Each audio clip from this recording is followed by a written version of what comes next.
இந்த மிஷினை மட்டும் கரெக்டாக முடிச்சிட்டோன்னா அந்தமானில் ஒரு சொந்தமான தீவு வாங்கி சொகுசா வாழலாம்ல. சொகுசா வாழலாம். என்னன்ற? சரி வாடா கக்காஷி, கிளம்புவோம். டேய், அந்த சாரப்பாம்பு அங்க இருக்கான்டா. இப்படி வந்து சிக்கிட்டிய சில்வண்டு. சிறுத்த சிக்கும், சில்வண்டு சிக்காதுடி.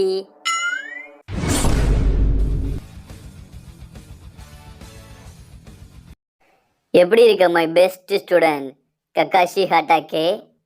என்ன ஒரு சுத்து பெருத்திட்ட போல இருக்கு. பயங்கர சாப்பாடோ? சென்சே, நீங்களா? நீங்க எப்படி இங்க? என்னடா, நான் எப்படி உயிரோட வந்தேன்னு பாக்குறியா, இல்ல ஏண்டா இவன் உயிரோட வந்தான்னு பாக்குறியா? என்ன சென்சே இப்படி கேட்டீங்க? இப்ப கூட உங்களை பத்தி தான் பேசிட்டு இருந்தோம். 100 அடியில உங்களுக்கு ஒரு கல்ற கட்டலான்னு பிளான் பண்ணியிருக்கோம். எப்படி ஐடியா? அப்படியா? சரி.